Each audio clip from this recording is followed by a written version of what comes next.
It's that time again. It's time for the VCB podcast with your host, Jason Smith and Ronaldo Villarreal.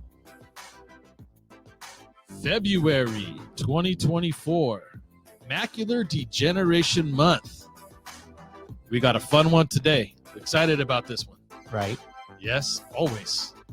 Before we get started, let's bring in the man, the myth, the legend, Ronaldo Villarreal. What's up, Ray? How's it going, Jason? See, I was so excited already. I just started chiming in.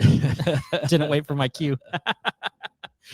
Oh, man. It's going to be a fun one today. I'm excited for this podcast. Man, I'm excited for our guest speaker. Yes. Oh, my gosh. Yes, I get excited every time we bring them on. So you definitely got to stay tuned throughout the end. Wait for VCB stories. We got a good one today. Yep.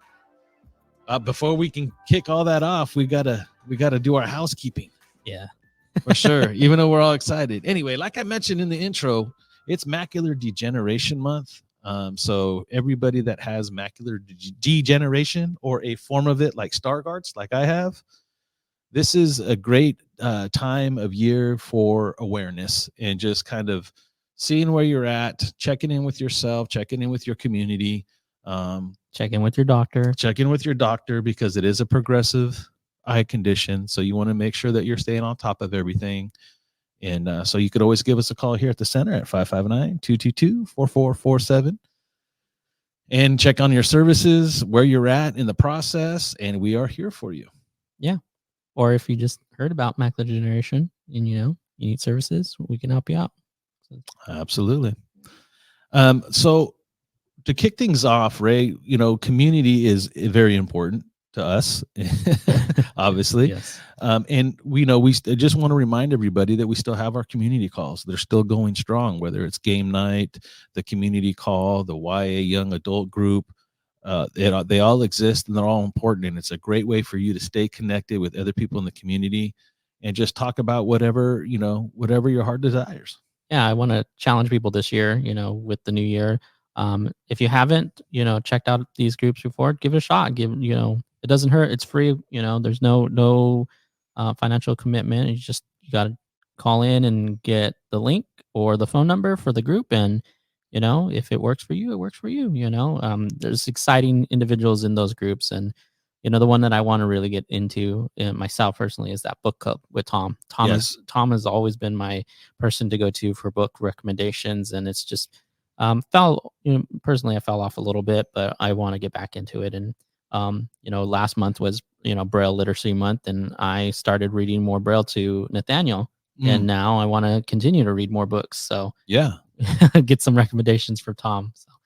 Tom is kind of like my go-to for blindness sometimes. Like that guy is just so knowledgeable, whether it's tech, whether it's, great book recommendations, movies. Me and Tom talk all the time about different shows that we watch that are similar, Oh, yeah. He's a big Walking Dead fan. Yeah. If you're in the know, you're in the know. Exactly. So it's a great way to stay connected with Tom and get a ton of great information and knowledge on all sorts of things in the blind community. And you can get all this information, dates, times, the works over at myvcb.org. That's myvcb.org, and go to the calendar. It's all there. And if you have any more questions about any of the community calls and things that we do, whether it's game night, book club, you can reach Matt here at the center at 559-222-4447. That's 559-222-4447. Ask for Matt. Mm-hmm. All right. We also can't go without talking about our resource. Yes. Right. Our resource group, our resource department, DEP. The go-to right there for anything, you have a question, you want to know about a program, out in the community, benefits and stuff like that, or have transportation questions, you can give us a call. That DEP team has a lengthy resource list. Yes. And I tell people all the time, if they don't know the answer, they'll take your information down and they'll give you a call back, because their job is to go look for those resources if it's out there. So they'll look for it. And it's the Disability Equity Provider Line. That's what DEP stands for. Yes. And it will show up on your phone. It may be not recognized, or if you do see the number, it's 1-888-468-9115. Make sure you lock it into your phone so you know that it's Valley Center for the Blind calling you, but it's our Disability Equity Provider line. Yep. And then they do some calls, so if you get that number, they're going to call you and provide you some information too. Like we just did a calling campaign for, we had, there was some extreme weather here in California. I think a lot of us are seeing it. Yeah. So or feeling it, or you just or swimming in it, man. That's what I do every morning. Last night was crazy. Oh my gosh. But yeah, we even do some calling campaigns to just educate the community. Hey, you're in an area that might be affected. So yeah, it's a good program. I really back it, and I really and I'm very happy for those individuals that help out on the DEP program. So shout out to them. Yeah, and we also have the ride sharing. Yes. So you want to go ahead and explain that? Yeah, so luckily we got a small grant from Fresno County to help support our clients here in the in Fresno County. We have to be a resident. We're trying to work on other areas, but if you're a resident of Fresno County and needing support to get to a training center like ours or any other training centers that you here in Fresno, or if you have a doctor's appointment, or if you need to get to a job interview. That's one of the big reasons we have this fund is for to help people looking for jobs. If you need transportation support, you can give us a call at the DP line, and we can help arrange a ride for you free of charge. So, and that number once again is 1-888-468-9115. That's 1-888-468-9115. Awesome. All right. All right. Before we get into our guest, Ray. Yes. How was the month of January for you? New year, new you. We did a whole podcast about it. It was Braille. You shared with us about Nathaniel, but how do you feel that month took off for you just with Braille at the forefront? It was great because it got me, back into understanding why it's important to me personally, and it gave me a good opportunity to educate my kids about it because because they're starting to get to an age where they can understand that dad can't see, and mom is always reading books to them, and they ask, hey, I want dad to read to me, and I know I use a lot of assistive technology, but sometimes at late at night my eyes are tired. Yeah. So I was like, let's give this shot, and I had some Braille children books. Thomas the Train is one of Nathaniel's favorites right now. That's awesome. And so I started reading it to him, and I'm looking to get some more books. There's a wonderful program out there that's called Seedlings that create these wonderful children books from the actual regular children's book, and they just layer on some Braille on top of it, so it makes it so cool. So they see the cartoon characters or the arts on it, so they can still get that enjoyment. So, and I'm able to read to them. That's awesome. That's awesome. And the other reason I wanted to bring it back up is because it's Macular Degeneration Month. It's Braille is such a great resource, and I don't want to see it fade away. Yeah. And like you have kids, and not only are you able to read to your kids, you're introducing them to another language, so to speak, right? That's how dad is literate. Yes. And I want everybody to know, whether you have kids or not, literacy for the blind is Braille. We talked about elevator usages. We talked about reading hotel information when you get to a hotel for travel. Even like an ATM. There's Braille and ATM. You need your cash, right? But there's also, I would encourage you to share it with your loved ones, share it with your kids, even get them encouraged to maybe learn even basic Braille. Yeah. There's career opportunities. We wouldn't have some of the resources we have if it wasn't for a sighted person that first, typed it up. Yeah. So, just know that it's a resource out there for you, and it could be a resource for your sighted supporters as well. Yep. All right. So now I think we're ready to get into our guest. Yeah, I'm excited. I know we got these wonderful things, but I'm like, I know who our guest speaker is, and we could draw this opening now, but we're serving ourselves an injustice because we're just too darn excited to get to our guest. So it's time for VCB Stories. Stay tuned. You're going to love our guest this month.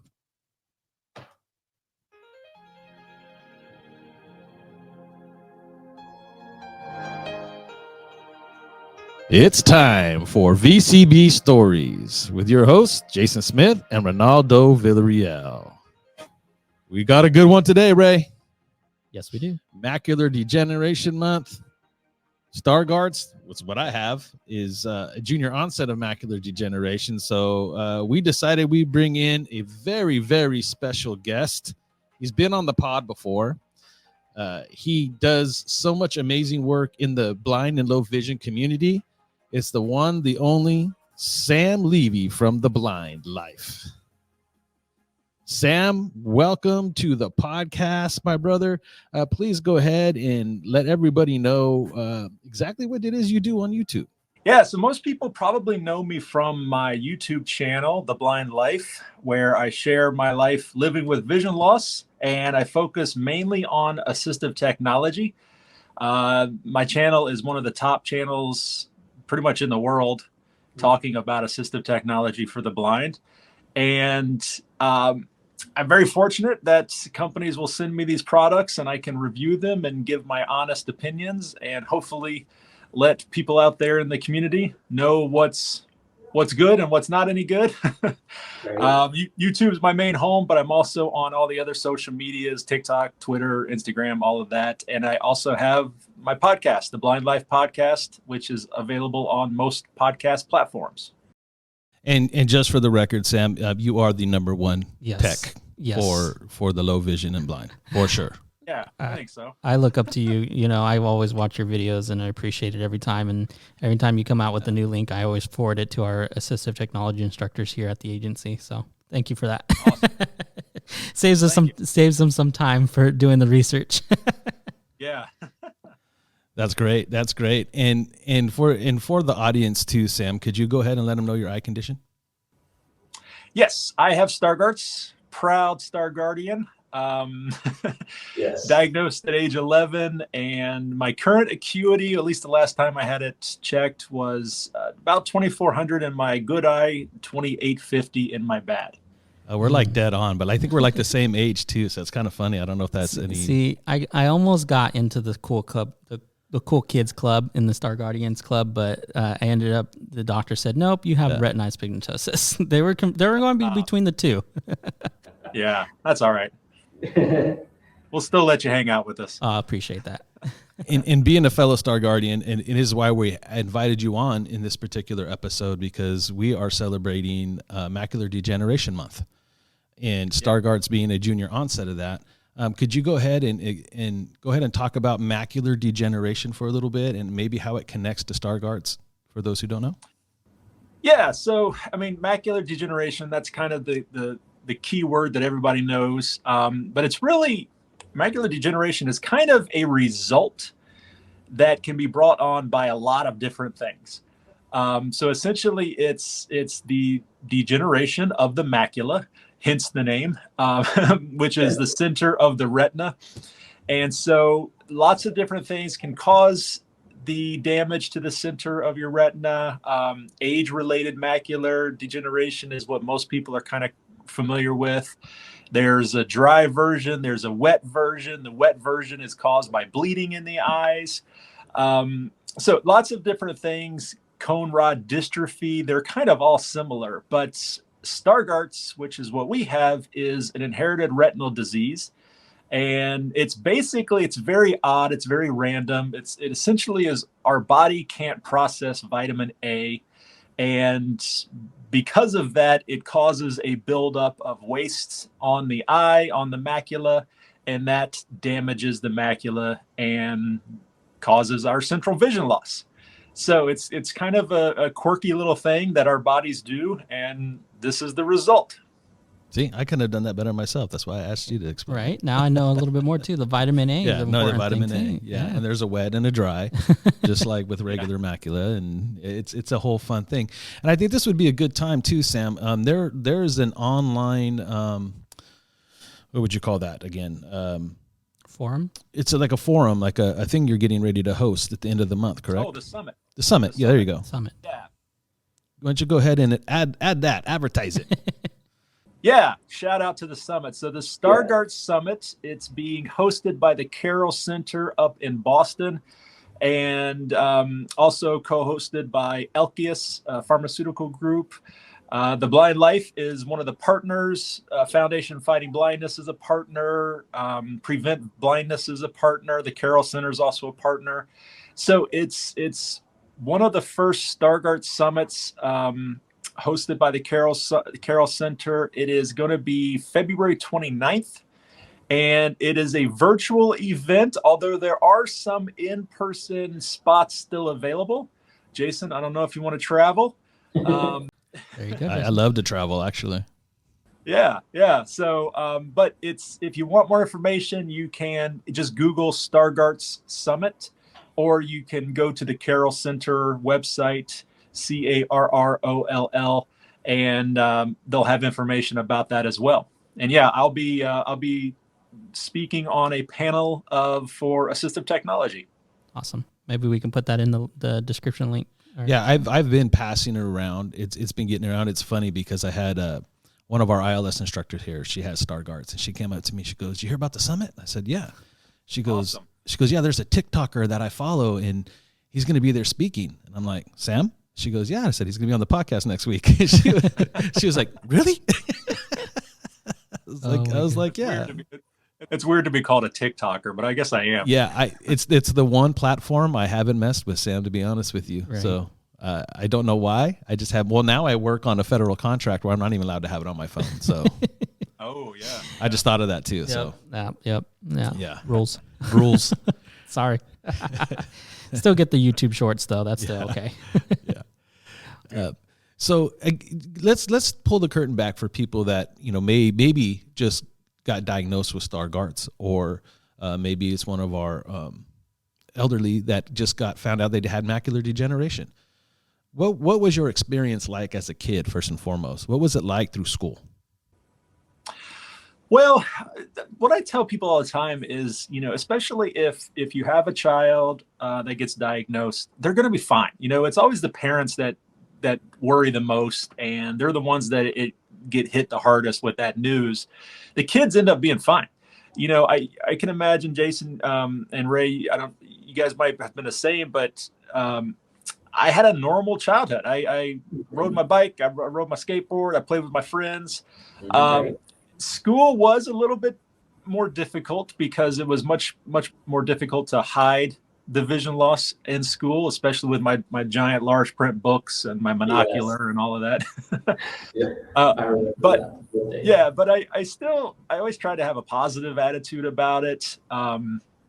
And even with people who are older and losing vision later in life, it's all about just learning new techniques. It's literally, that's all it is. It's like learning how to do these things with this new low vision. You can still do them. You just have to learn this new way to do it. Exactly. And some of those techniques are really basic, like one of those, aha moment kind of techniques. It's like, oh, that's so easy. Why didn't I think of that? Right. Well, everything that we tend to do, we use muscle. Mm-hmm. But so everything that we essentially do is a muscle, right? And the more that you exercise that muscle, the stronger and better you get at the activity you're doing. And that's the way I explain it to people. It's not that we can't do it. We just have to find a different way and then keep working at that certain way until we master it. Yeah. Even like that, when you're a young kid, growing up with that, because I relate to you, Sam, like you said, it's like you live that normal life. You still ride a skateboard. You still, get in trouble like everyone else, but you have to do it. There's some different ways of doing that. I remember seeing a video that you did showing people how you mow the lawn still, and I That's old school. That is an old school one. Trust me. I that's why I tell you, I watch your videos. Yeah. So, but I laughed at when you made that video because I was thinking to myself when I was a child, and my dad, I was in middle school at the time, and he's like, "Hey, you need to get out and do something with yourself during the summer." And I'm like, "What do you mean?" He's like, "You're going to go cut some lawn." I'm like, "I can't see." He's like, "Too bad. You're going to still do it." Never gave me an excuse, to use my vision loss as an excuse. So, Yeah. Those are the good parents that do that. No, it does help. I mean, I'm work with a couple of young high school students, and it's very important for the parents to be involved and motivate and push them to their limits. So, very much so. Also, Sam, I was curious because I did, like you, I did all the sports. I did all that. I was a high school athlete. And it's funny because I noticed that I got worse at sports. Like, how does that happen, right? How do you get worse at something that you did your whole life? And it was right before I was diagnosed. So it was quite funny. And my brother, I don't know if I shared that story with you, but my brother, who was older than he has it as well. I know you have a sister that has it. And he had went to go try to get his driver's license, and he couldn't pass the eye test. That's how he found out he had it. Because he went to the eye doctor. They sent him to a specialist. Then they wanted to do a family study. And I didn't think nothing of it. And I sat in that chair that day, and they're like, there you go, you have it. And I'm like, wow, life-changing right there. That moment was like, it explained a lot of things to me, you know. But yeah, so it's learning to cope and learning new ways to do things. Yeah, I tell people all the time, it's like a skill. You learn a new skill, and like you said, you have to practice it. And the more you do it, the easier it gets. You know, I hear people always ask me, well, do you struggle with this, or do you have bad days? And I was like, honestly, I don't, because number one, I've been doing it for like 37 years now. And so you do anything for 37 years, you get pretty good at it. And I do have bad days, or not really bad days. I have bad moments, frustrating moments, and that's totally fine. And, but it's setting yourself up with all these different systems and techniques and strategies to avoid or to mitigate those frustrating moments. When you know the skills and you know the systems and you practice and you know the strategies, then you don't have as many of those frustrating moments. And that's a perfect segue, because in part of that process, we use a lot of technology, right? We use a lot of assistive technology to make these things happen. So you being the specialist that you are, my friend, go ahead and share with the audience maybe some of those tools and some of those devices, because it's man, I mean, our phones, right? Our phones, it's all living on our phone right now. But there's other devices besides that could really help us. Yeah, for most of us with low vision, simple magnification, that's where we always start. When I'm working with a client, I always start with magnification. Well, I start with lighting. I tell people the easiest thing you can do to help with low vision is lighting, good lighting. Especially with macular or Stargardts, our central vision is often affected, and that's where a lot of our light receptive cells are located. So, and this is true for RP as well. And they said, losing your night vision or having limited or decreasing vision in low light situations is one of the first signs that something's going on. So to kind of offset that, we need a lot of good bright light in all of our areas of our house, areas of our life. But then we move to magnification. And for a lot of us, a simple handheld magnifier, I use a 10 times Eschenbach, a little loop magnifier that works for me. That's not going to work for everybody, but some type of handheld magnifier will help with most things. And if that doesn't, for whatever reason, then let's look at electronic magnification and kind of just keep working our way up. There is a solution for everything. You just got to find it. Right. Yes. And I like both those. And I tell people all the time, it's like I have a love-hate relationship with light, because I need it. It's my best friend, but sometimes it's hard on my eyes. So it tires them out. So that's the same with me with RP. It's that glare. Sometimes it's just too much, but I agree. You need that light. It really helps out, navigating your situation at the moment. And that's why I always say, if you're going to use some light, make sure you have an adjustable light where you could, brighten it and adjust it as needed, depending on the time of day or maybe what your eyes are going through that day. Yeah, I still remember that. Now Sam, you talk about light and magnification. I remember when I was, again, back to when I was a kid, playing the Game Boy, where they didn't have backlights on those Game Boys. You have to use a little Caterpillar light with the magnifier on top of it, and like, oh, see, everyone was in the same playing field back then with me. Just didn't think about it that way. But yeah, good magnifier and good light. I agree to that.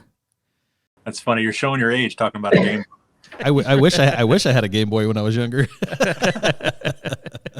I'm showing my age now. It was those all. You know what it was? It's all those lawns I had to cut during that summer. There you go. Had to earn that Game Boy. It wasn't out when I was a boy, is what I was referencing. But that's okay. Yeah. Okay, I wasn't gonna do that to you. That's At least not on air. I'm accepting. I'm at that stage where I'm accepting my age now. Oh, there you go. That's another That's why step. I let the gray come out. Another step forward.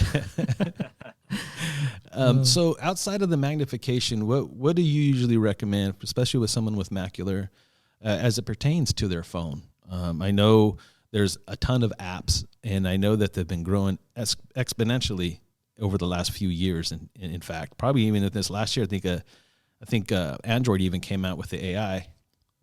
Yeah. So what are some of the things you recommend? Yeah. I mean, hands down, our phones are probably the most useful tool that we have, because they can just do so many different things because of all these really amazing apps that we have, and many of them are free. Seeing AI is probably still the king of apps for the visually impaired community. And now, as you say, it's available on Android as well as iPhone. Also on Android, Google Lookout is kind of a similar one, but has a little bit different features. I tell you, what's I've been really digging into lately is all of these AI powered apps and wearables and these types of things. I just did a video a couple weeks ago about Be My AI, which is a new feature on the Be My Eyes app. And it's very funny. I'll tell you guys a story. So in that video, I talked about how I didn't love the name. I don't love the name Be My AI. I don't know, just something about it. It doesn't click with me. It's a fantastic application. I love everything about what it can do. Just not crazy about the name. And so I mentioned that in the video, and then shortly after that, I get an email from Mike, the CEO of Be My Eyes, and he says, he's like, hey, great video, really, really, really great stuff. But just to let you know, we had like over 100 beta testers, comment on the name and decide the name, and that's what we went with. And he's like, so I'm just curious, what would you have named it? If you don't like it, what would you have named it? And I'm like, I don't know. I mean, hopefully I didn't hurt anybody's feelings, but I'm just saying it. It's like, I'm terrible at naming names, so don't ask me, but I just know that that doesn't work for me. Yeah, it's catchy. It's catchy.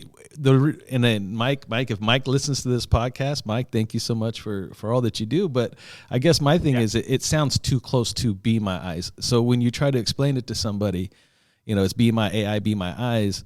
I know eyes and AI are pretty similar to a sense if you're talking to somebody, and it can get confusing because it's in the app. Outside of that, I don't really have a problem with the name, but it can be confusing when you're trying to explain it to somebody. Well, not only that, and then someone pointed this out, that a screen reader reads it out as Be My Eye. Oh. And so maybe that had something to do with why they chose that. I don't know, but that is cool. See, I didn't know that. So yeah. But you're right. I was talking about this on my I do a members only call every month for my YouTube channel members, and we were talking about the app, and somebody was saying, I can't find it on the App Store, and like, no, it's within the Be My Eyes app. Yeah. And they said, oh, I thought Be My AI was a separate thing. And I was like, see, that kind of can cause some confusion. Yeah. And I showed it to a couple of the blind students that I work with, and they use it on a daily in school, with each other, just so they can kind of see what they're wearing today. They, their boyfriend, girlfriend. Yeah. So they take pictures of each other, and it's cute, man. It's like descriptive, very descriptive. So I mean, it's a wonderful product, and it helps a lot of people out. I was impressed in like the character drawing that you had it scan and read out loud. I was like, wow, that's amazing. Yeah. That was kind of scary for me, but still, it's great technology. Cool character, by the way. Yeah, it's very cool. Thank you. That's what I do instead of my job when I'm at work. Instead of working, I doodle on my whiteboard. Love it. Love it. What about some of the lower key tech? I know there's some lower key tech, kitchen aids. What was the ones that you did a video You just did on one, yeah. Those they're not bump dots. Hubley. It's not the Hubley. Is it the Hubley, or you just gave some away last week? Halos. And Mike Wheeler won. I remember that. Yeah, Mike. So yeah, they're fantastic. They classify them as tactile icons. So they're I keep saying they're like bump dots on steroids. They're essentially bump dots that are utilizing universal icon design to represent what they to identify what they represent. Usually bump dots, it's just a bump, and you kind of have to know what the system is for what you're marking, like your microwave, for example, and memorize it. But in this case, you can put an icon, a tactile icon on there that actually represent what that button is. So the power up is an arrow pointing up. The power down is an arrow pointing down. For on your stove, for example, the broil is a symbol that it's kind of indicates heat coming down from the top. The bake is a similar one, but it has heat coming from the bottom and the top. So, it's just the defrost button on your microwave is a water drop. It's things that just kind of make sense for what they're intended to represent. Yeah, it allows me, if I went to go visit Jason's house and he had these on, I could make out his system, because sometimes when I use Jason's computer, I don't understand his bump dot system. It works for me, man. It works for me. That's a great example. Yeah, perfect example. And for our audience too, Sam, could you go ahead and let them know where they could purchase those bump dots? Yeah, so they're sold through a couple places. One place is there is an Etsy store that you can get them, and that is directly sold through the company. Tactile Designs, I believe, is what the name of it. You have to forgive me, but if you Google tactile icons, you'll find it. But you can also find it through LS&S. LS&S sells them as well.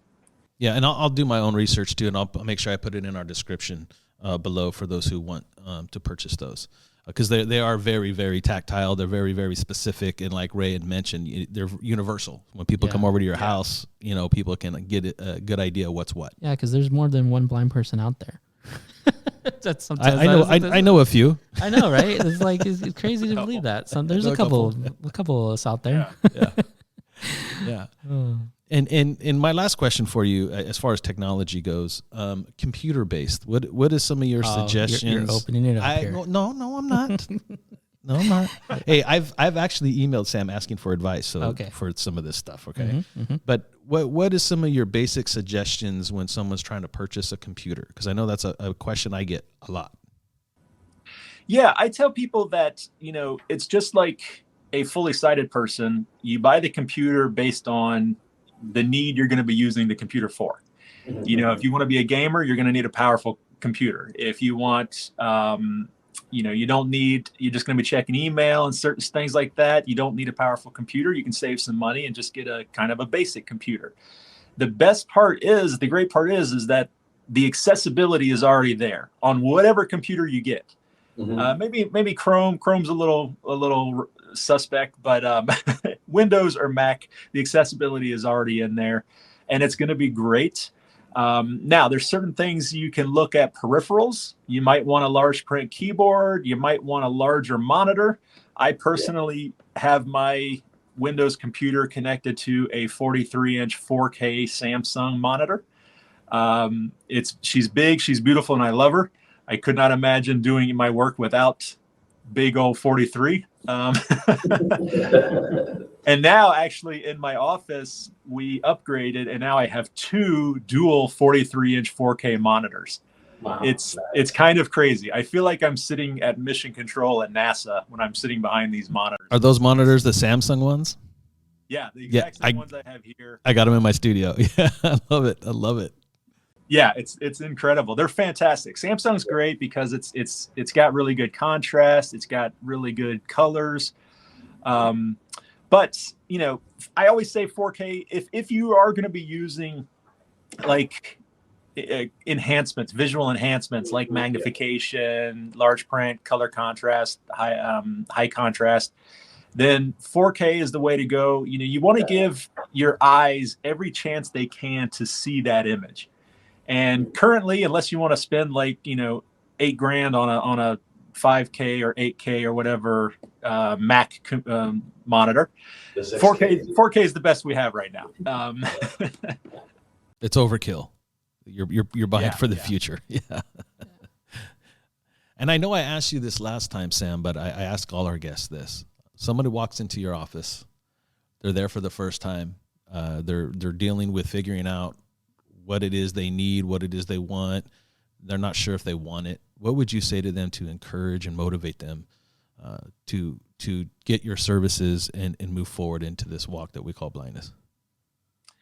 I just tell them, I say, nobody knows anything about the low vision life until you're in it. We're not, unless you're born blind or born low vision, you don't know how to do it. So you have to be taught. And I tell people that I usually work with people for about an hour and a half for my first appointment as an AT specialist. And I say, okay, all this amazing stuff we've talked about today and I've shown you today, this is literally just scratching the surface. We are truly living in the best time in history to be living with vision loss because we have so many amazing things. The Apple Vision Pro, I know you guys were asking about that. If you're allowed to talk about it, we'd love to get a little insight before you go, for sure. I am, yeah. So I purchased this myself. They didn't send it to me. Wow.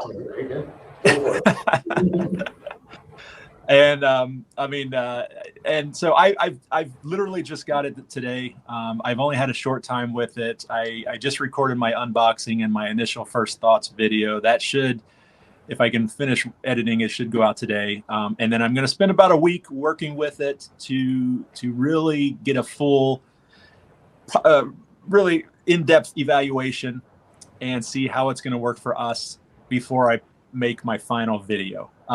Right now I have my concerns. I will be honest. After trying it for about an hour, doing a demo at the Apple store, which I will be honest was a bit of a train wreck, but I'm holding out hope because I understand that they're not accessibility experts. And so, they can't answer all the questions. So we'll see. But it's a pretty awesome device as it is. We'll see how well it works for us, though. Yeah, from Stargardian to Stargardian, I'm very interested because I've made the plunge and I bought some of the other AI glasses thinking that, maybe, just maybe. I always do this to myself. But this was the one device that I thought, if there was any hope with it, it's going to be this device. It has the potential, that's for sure. Yeah, so the videos that I watch, I'm like, well, I know I'm not going to be walking around New York with this thing or LA on my head. But sitting at home, wanting to watch a movie, and I don't want to spoil. I want everybody to go to Sam, The Blind Life, right there on YouTube. He has amazing videos. I'm sure he'll have some TikToks on it. But I just have one quick question. If you can answer it. Does the magnification work with it? So it does have zoom. It does have zoom magnification. It does not have, at least right now, it does not have the built-in magnifying app. Okay. That's So doable though.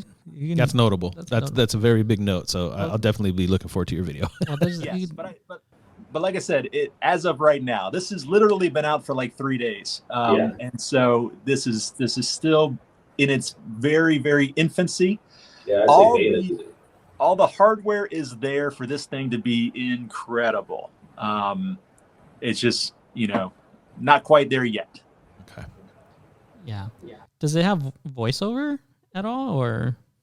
It does. It does have voiceover. It's got zoom magnifier. It's got a lot of the accessibility that you would find on iOS or iPad OS. Yeah. It's just, once again though, it's you do hand gestures in the air, and so as AT trainers that we are, this is yet another device that we're going to have to learn how to use. I'm making a prediction right now. I'm predicting maybe a third-party attachment, maybe like a joystick. Just saying, I can see that happening for, someone that wants to use this, but you may want to just use a joystick to navigate it. Yeah. So it would make it easier. Well, yeah, because there's other people that would use the accessibility features of a joystick versus even hand gestures. So yeah. But very cool. So I'm make sure you guys looking forward to that. me too. Make sure you look out for that video because my wife thought I was going to go out and buy it, and I told her no. I thought I'm he was not going to go buy it, to be honest. No. I usually jump on these things too, but I'm like, I even told her, I said, I'm waiting for Sam's video. I knew you were going to have one. I knew at some point you'd be talking about it. So wonderful. I'm looking forward to that.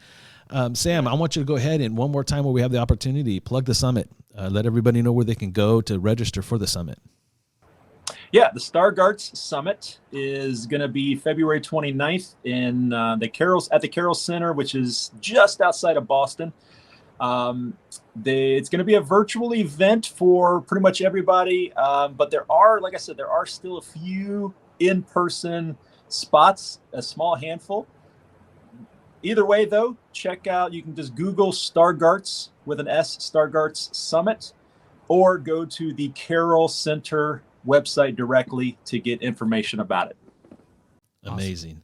Sam, we want to thank you once again for joining us. You're my favorite guest because you've helped me out so much over the years. Even before I found Valley Center for the Blind here, I was watching your videos. So you've really tremendously helped me out in my personal life a lot, and I thank you again. Awesome. I appreciate it. You guys are awesome. Anytime you want me back, just let me know. Yep. All right, be careful what you say. We'll be bugging you every month.